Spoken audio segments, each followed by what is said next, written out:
사람의 마음에는 저울추가 있습니다. 이것은 마음의 무게와 같아요.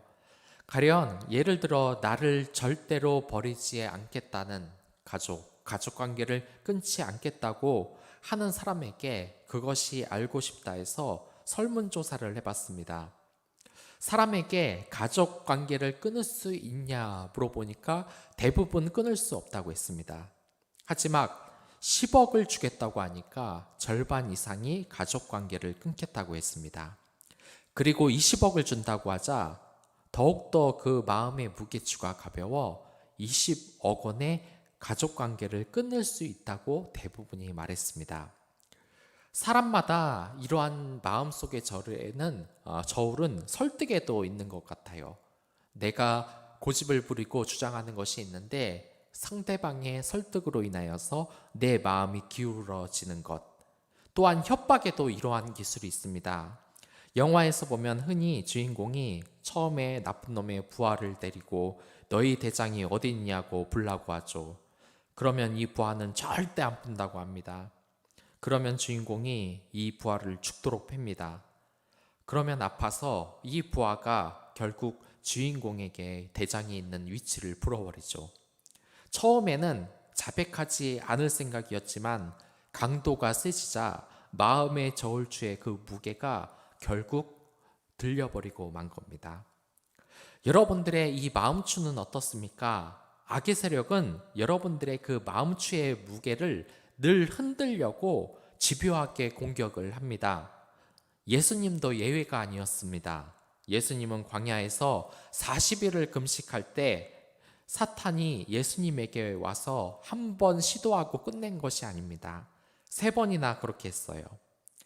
여러분들 정말 이 믿음을 지키려면 여러분들도 그러한 시험에 드는 것을 경험하게 될 겁니다. 중요한 것은 그게 한 번으로 끝나지 않는다는 거예요. 본문에도 나와 있는 건데 이 바로 왕은 이스라엘 민족을 없애기 위해서 3번이나 잔인한 일을 시도합니다. 가장 먼저 이 이스라엘 민족을 없애기 위해 힘든 노동을 시켰습니다. 하지만 그것도 효과가 없자 이번에는 산파를 시켜서 이 사내 아이들을 태어나면 죽이라고 시킵니다. 그리고 그것도 통하지 않자 애굽 백성에게 히브리 민족의 아들을 낳거든 나일강에 빠뜨려 다 죽이라고 합니다. 악이라는 것은 이래요. 우리가 한 위기를 넘겼다고 하면 더 큰 위기가 오기 마련입니다. 작은 나라가 한번 대군의 군사를 쳐부쉈다고 방심을 하면 절대로 안 됩니다. 왜냐하면 두 번째 쳐들어올 때는 더 큰 대군을 데리고 올 것이 뻔하기 때문이에요. 그렇기 때문에 우리는 평소에 이런 악의 특성을 알고 우리 마음의 추가, 그런 악의 협박에 굴복하지 않도록 늘 대비를 해야 되는 겁니다. 그리고 알아야 할 것이 산파에게 히브리인들의 아들을 죽이라고 이 왕의 명령은 굉장히 잔인했어요. 이것은 왕이 얼마나 비인간적인가를 보여주는 것입니다. 그 역사를 보면 그리스의 역사에 트로이 왕자인 파리스가 아가멤논의 동생의 부인을 납치한 사건이 있어요. 그래서 이 아가멤논은 동생의 부인을 구한다는 그 명분으로 트로이에 쳐들어갑니다. 많은 그리스 왕자들과 또한 영웅들과 군인들이 배를 타고 가지만 거센 바람이 불어서 이 배 한 척도 항구를 떠날 수 없는 겁니다. 시간이 지나자 이 사람들의 마음도 연약해지고 이 전쟁을 꼭 해야 되냐, 그렇게 사람들의 사기가 떨어지고 있었어요. 그때 예언자에게 물어보니까 이렇게 바람이 부는 이유가 신의 노여움을 샀기 때문이라고 합니다. 그렇기 때문에 이 신의 노여움을 풀기 위하여서 그 아가멤논의 딸을 제물로 바치면 신의 노여움이 풀릴 거라고 이야기를 합니다. 아가멤논은 고민했어요. 딸을 살리자니 많은 병사들은 자신의 목숨을 내놓고 싸우는데 지도자는 자신의 딸의 생명도 내놓지 못한다고 이 아가멤논을 따르지 못할 것이 뻔하고, 딸을 죽이자니 아버지로서 이것도 할 짓이 아니라는 생각이 듭니다. 그가 결국 결정을 내리는데 결국 딸을 제물로 바치기로 합니다.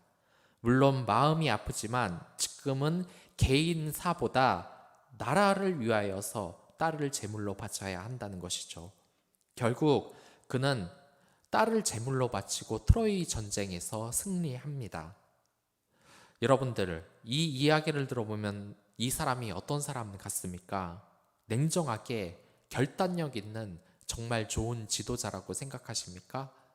여러분들 속으로 지도자가 되면 악한 일을 벌이는 건 어쩔 수 없다고 생각을 하십니까? 하지만 그렇지 않습니다. 그 사람은 그냥 나쁜 사람일 뿐이에요.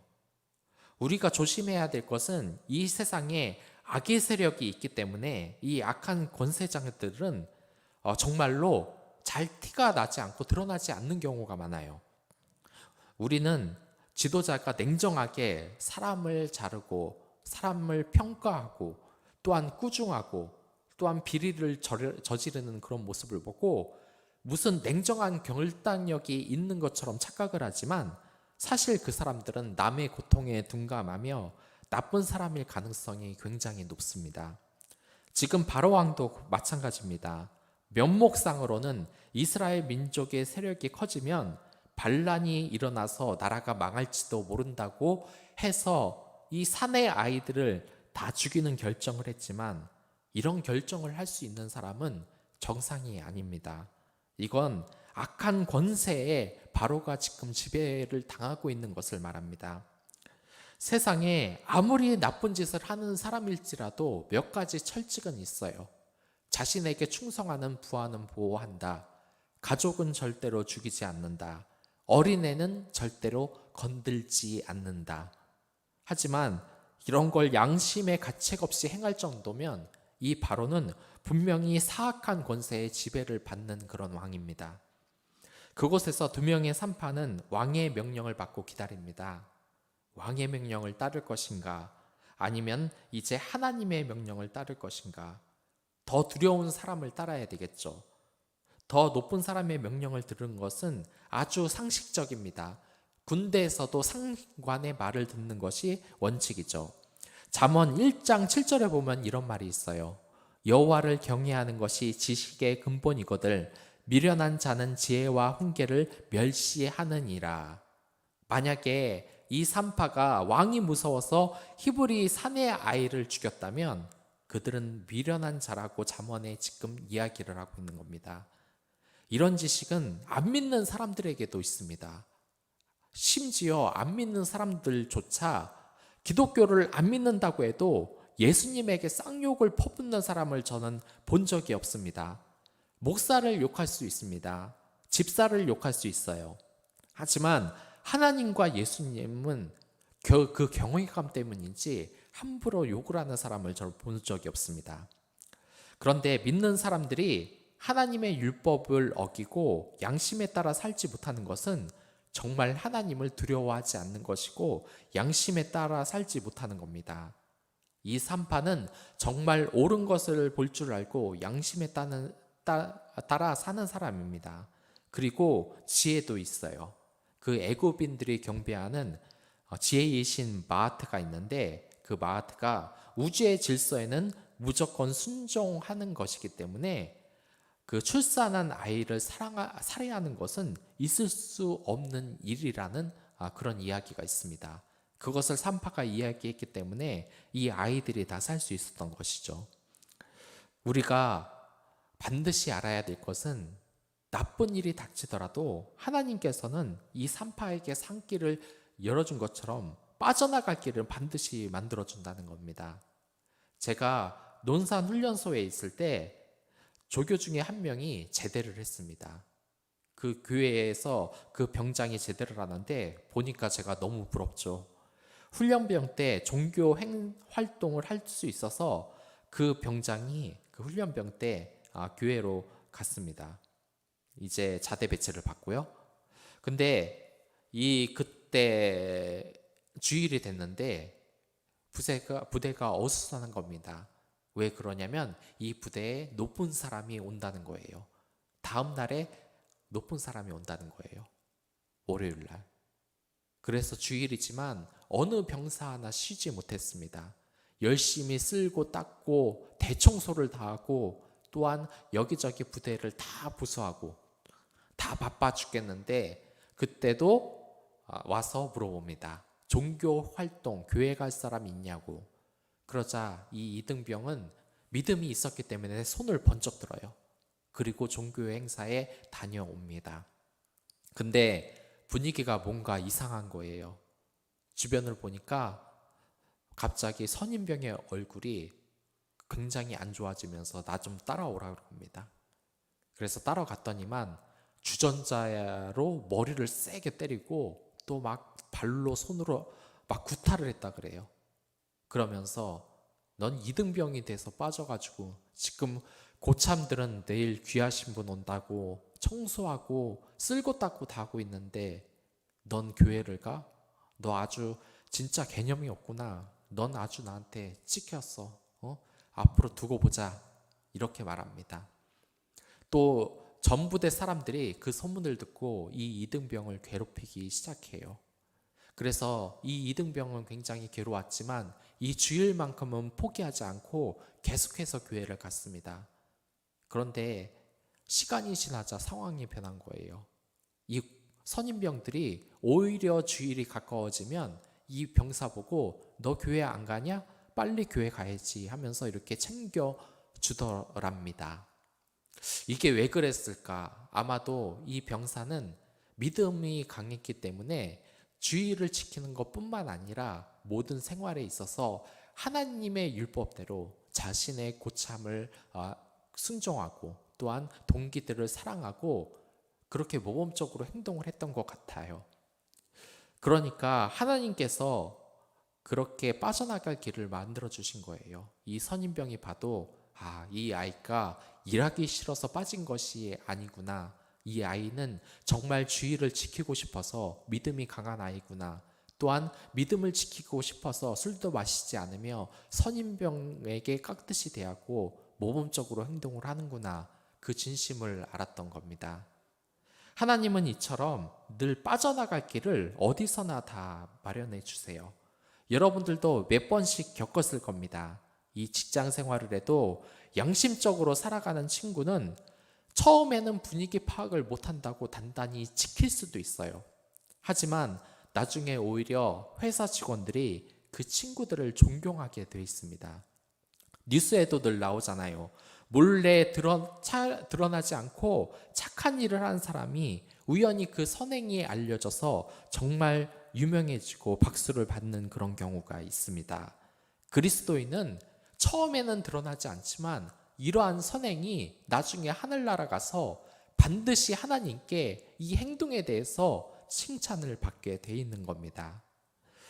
그리고 여러분들이 알아야 될 사실이 있습니다. 여기 나오는 산파가 지금 우리라는 것을 알아야 돼요. 이 사탄의 세력들은 지금도 교묘하게 영적인 유아를 학살하라고 우리에게 말하고 있습니다. 이 산파의 입장이 우리가 지금 된 것이에요. 이 시대에도 악의 통치자들이 우리 다음 세대를 영적으로 학살을 하라고 말하고 있습니다. 이 유아들이 악의 세력에 위에 덮치면 스스로 일어설 힘은 없습니다. 그러므로 우리는 우리 자녀에 대해서 한번 생각을 해봐야 돼요.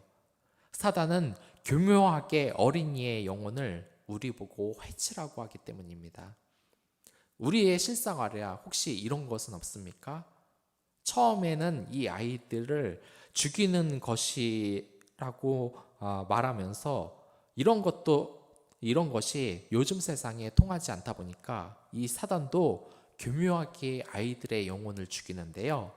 그 대표적인 것이 바로 성공만 하면 다 된다면 세속주의적 가치관입니다. 이것을 아이들에게 가르쳐서는 정말 위험한 겁니다. 그 애굽 시대에 그 사내 아이를 나일강에 빠뜨렸듯이 정말 잔인한 행동이 바로 그겁니다. 아이들에게 어떻게 하면 높은 자리에 올라갈 수 있을까? 어떻게 하면 돈을 잘 벌 수 있을까? 수단과 방법을 가리지 않고 명예와 권력을 위해서 뭐든지 하면 된다는 가치관을 아이들에게 가르치는 건 정말 위험합니다. 혹시 아이들이 싸움을 하고 있습니까? 그럼 말리면서 저 아이와 놀지 말라고 그렇게 말하는 부모들 많으시죠? 그런데 이런 경우도 있습니다. 반에서 공부를 못하는 학생과 어울린다. 그러면 그 모습을 보고 저 아이와 어울리지 말라고 하는 부모님들도 계십니다. 그리고 또한 주일이 돼도 아이를 전혀 교회로 보내지 않고 학교나 학원은 꼭 보내면서 얼른 공부를 잘해서 이 사회에서 성공을 하라고 하는 많은 부모님이 있습니다. 하지만 분명하게 말하지만 아이들에게 성경의 가치관이 제대로 들어가 있지 않으면 그 아이들은 나중에 도덕적인 가치관을 세우는 게 굉장히 힘이 듭니다. 늘 가정에서 공부 잘하는 것, 그리고 성공하는 것이 우선이라 배웠지 성경적인 가치관대로 예배를 드리는 것이 우선이어서 구원받는 게 우선이다. 하나님이 최선으로 삼는 이웃사랑을 지켜야 한다. 그리스도인은 절대로 비리를 저질러선 안 된다. 여러분들 뉴스를 한번 보십시오. 이 세상에 성공한 정치인들이 얼마나 많습니까? 하지만 그 정치가들이 비리가 터져서 얼마나 많이 감옥에 들어갑니까? 그들이 왜 감옥에 들어가겠습니까?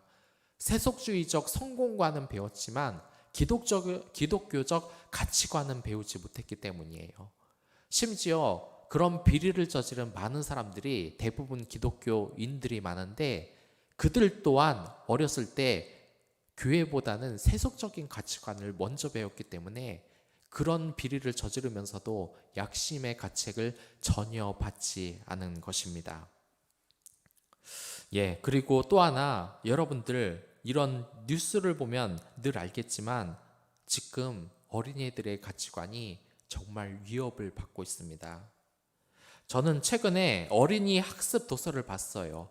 거기에서 동성애를 정상처럼 묘사한 만화를 봤습니다. 보니까 남자 여자 커플이 있고 남자 커플이 있고 여자 커플이 있습니다. 그런데 그 만화 속에서 부모님이 그 아이에게 셋 다 모두 정상이라고 얘기합니다. 남자 커플이 정상이라고 말을 해요. 여러분들, 지금 동성애자들이 차별금지법을 주장해서 교회들이 난리가 났습니다. 이것은 절대로 허용할 수가 없는 겁니다. 차별금지법을 창성하는 사람들은 말합니다. 이게 통과돼도 무슨 종교의 탄압이 없을 거라고 얘기를 해요. 목사들이 동성애 반대 발언하고 그것 때문에 소송을 당하고 또한 이 사회적으로 매장당하는 일은 없을 거라고, 너무 과장한 것이라고 얘기를 합니다. 하지만 그들의 속내는 절대 그렇지 않아요. 이미 다른 나라에서도 목사들이 동성애에 대해서 죄악이라고 말하면 그것에 대해서 소송을 받는 일이 부지기수입니다. 또한 대통령 후보로서 동성애에 대해서 어떻게 생각하느냐에 발언해서 분명히 반대한다고 이야기했지만 그 다음날 그 동성애자가 피켓을 들고 대통령 앞에서 큰 소리로 따졌습니다. 그래서 대통령은 자신의 발언이 잘못됐다고 사과를 했어요. 지금 대통령 앞에서도 따지는데 차별금지법이 통과되면 그걸 반대하는 목사들을 가만히 놔두겠습니까? 동성애를 반대한다면 사회적으로 엄청난 비난을 받을 뿐 아니라 법적인 조치를 받는 건 시간 문제입니다. 대통령도 동성애를 반대한다면 이렇게 공격을 받는 시대가 이미 된 거예요. 말로는 대단히 열려있고 존중해주고 세상에 무슨 평등한 가치를 말하고 있는 것 같지만 동성애는 절대로 그런 거 아닙니다. 12살밖에 안 된 아들이 자신의 성 정체성을 고민한다고 해서 이 부모가 성전환을 시켜준다고 하는 것이 실제로 그런 일이 일어났어요. 그곳이 바로 미국입니다. 지금도 미국에서는 많은 부모들이 이 어린이들, 성정체성을 고민하고 있는 아이들을 위로하고 네가 정상이다라고 얘기하면서 트랜스젠더가 되는 것을 정상이라고 교육을 시켜요. 이게 이제 외국의 일이 아니게 됐어요. 우리 어린이들도 학습 도서에 동성애를 이제 정상적인 행동으로 교육을 받기 시작합니다. 이 아이들 영혼이 진짜 무너지는 일입니다. 많은 동성애자들이 성적인 관계, 제가 그 민망해서 차마 말은 못하는데 유튜브나 여러 동영상에 동성애자들의 간증을 한번 보십시오. 그들이 예전에 얼마나 문란하고 타락한 그런 성생활을 하고 있었는지, 이건 누가 봐도 성적인 타락인데 그들은 그게 정상이고 자신들을 비난하는 사람에게 법적인 책임을 지금 묻겠다고 하는 겁니다. 이제 개신교 내에서도 일부 잘못 생각하는 목사님들이 이 동성애를 반대하는 목사님들 보고 극우파다, 극우 프레임이라고 잘못된 사상에 물들었다고 얘기를 합니다. 그러나 여러분들, 목사라는 것은 좌파도 아니고 우파도 아닙니다. 목사라는 것은 하나님 파여야만 돼요. 하나님의 뜻에 어긋나는 것은 하면 안 되는 겁니다. 그런 가치관을 우리의 다음 세대 어린이들에게 잘못 가르치는 것은 이 나일강에 아기 갓난아기를 갖다 버리는 것처럼 그 아이의 영혼을 죽이는 일입니다. 여러분들 꼭 기억하십시오. 지금은 출애굽 시대입니다. 여러분들은 지금 산파입니다. 이 세상엔 악한 권세자 바로왕이 있어요. 여러분들 어떤 것을 더 두려워하겠습니까? 이 세상을 지배하는 사탄의 권세입니까? 아니면 하나님입니까? 우리는 이 아이들의 영혼을 책임져야 할 그런 의무가 있습니다. 이 아이들의 영혼을 위하여 비단 동성애뿐만 아니라 또한 이 아이들이 세속적인 가치관으로 도덕적 가치가 흔들리지 않도록 가장 하나님께 예배드린 하나님 사랑과 이웃 사랑이 소중한 계명이라는 것을 여러분들 꼭 알려주시기 바랍니다. 그리고 동성애에 빠진 트랜스젠더로서 고민을 하는 사람이 있다면 그들을 정말 불쌍히 여기고 그들을 사랑하는 마음으로 우리 자리에 돌아올 수 있도록 인도하여 주시기 바라겠습니다. 다 같이 기도하겠습니다. 하나님 아버지 감사합니다.